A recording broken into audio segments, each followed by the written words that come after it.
দেখো এটা আগের অঙ্কটার মতোই একটা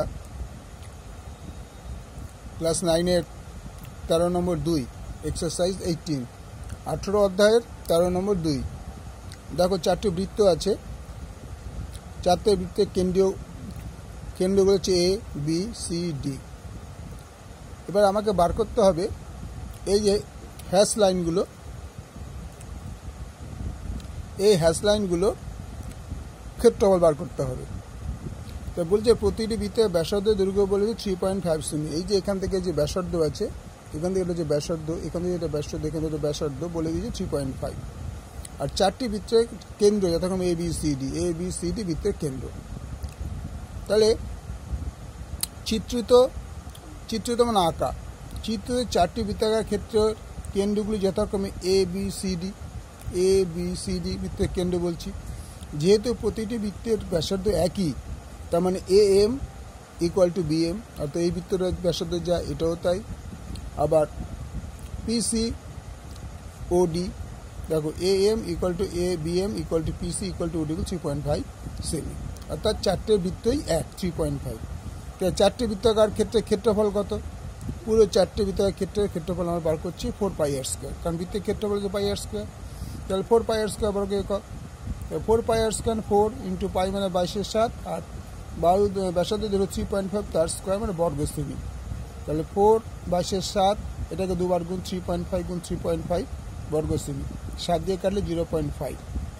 আমরা যদি সব কটা গুণ করে দিই তাহলে 154 বর্গ সেমি হয়, 154 বর্গ সেমি। এবার বলছে দেখো এম এন বৃত্তচাপ, এম এন মানে এই বৃত্তচাপটা, যে এম এন বৃত্তচাপ এ কেন্দ্রে 90 ডিগ্রি কোণ উৎপন্ন করবে এই পয়েন্টে, কারণ এটা 90 ডিগ্রি হচ্ছে, এটা জেনারেল 90 ডিগ্রি, এটাও জেনারেল 90 ডিগ্রি, এটাও জেনারেল 90 ডিগ্রি, এটাও জেনারেল 90 ডিগ্রি। তাহলে এম এন বৃত্তচাপ এ কেন্দ্রের 90 ডিগ্রি কোণ উৎপন্ন করতে এম এন কলার ক্ষেত্রফলটা কত হবে? এম এন কলার, এ এম এন কলার এইটুকু অংশের ক্ষেত্রফল হচ্ছে, টোটাল হচ্ছে আমার 360 ডিগ্রি হোল সার্কেলটা, আর এই কোণটা হচ্ছে 90 ডিগ্রি। তো 90 ইন্টু 360 ইন্টু বৃত্তের ক্ষেত্রফল, এটা হচ্ছে একটা, মানে এই একটা পোর্শনে আমি ফর্মুলাটা পেলাম 90 ডিগ্রি বা 360 ইন্টু বৃত্তের ক্ষেত্রফল। এই সবকটা একই ফর্মুলা হবে, তার মানে এইটা একবার, দুবার, তিনবার, 4বার হবে। এই ফর্মুলাটাই 4বার। তো আমি একবার কী করলাম, 4টি বৃত্তের ক্ষেত্রফল 4 দিয়ে এই পুরো পোর্শনটাকে গুণ করে দিলাম। তাহলে দেখো 4 এখানে 9 9 4 9 36 360 ডিগ্রি, 4 থেকে 4 4 কেটে গেল, শুধু πr² বর্গ সেমি, অর্থাৎ 4টে বৃত্তকারের ক্ষেত্রফল হচ্ছে πr² বর্গ সেমি। তো πr² বর্গ সেমি কত হলো পাই, আর হচ্ছে 3.5 জানি আমরা, এই ক্ষেত্রফল হচ্ছে কাটাকুটি করে দেখো 38.5 বর্গ সেমি। সেম এই 1টা 2টো 3টে 4টে এইটুকু পোর্শন তোমার 38 বর্গ সেমি।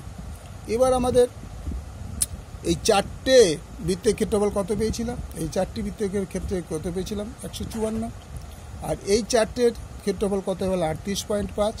তাহলে এই রেখাঙ্কিত অংশটা আমরা পেয়ে যাব, কারণ পুরো 4টের ক্ষেত্রফল যখন 154 হবে, আর এই ফাঁকা জায়গাগুলোর ক্ষেত্রফল যদি 38 হয়, তাহলে যে রেখাঙ্কিত অংশগুলো সেটা বাকি থাকবে। তাই রেখাঙ্কিত অংশের ক্ষেত্রফল 154 মাইনাস 38.5 বর্গ সেমি, তার মানে 115.5 বর্গ সেমি। অঙ্কটা লাস্ট পোর্শনটা তোমরা দেখতে পাচ্ছিল না, কারণ তোমরা তুলে দিচ্ছে। এই দেখো লাস্ট পোর্শনটা, এই যে πr², পাই আর তো জান 3.5 চেয়েছো, তা স্কোয়ার করে কাটাকুটি করে 38.5 রেখাঙ্কিত অংশের ক্ষেত্রফল হচ্ছে 154, যে টোটাল 4টে বৃত্তের ক্ষেত্রফল এটা। আর এই ফাঁকা জায়গাটা ক্ষেত্রফল, 4টে ফাঁকা জায়গার ক্ষেত্রফল 38.5। তাহলে 4টে বৃত্তের ক্ষেত্রফল থেকে ফাঁকা জায়গাটা বাদ দিয়ে দিলাম, তাহলে 115.5 বর্গ সেমি।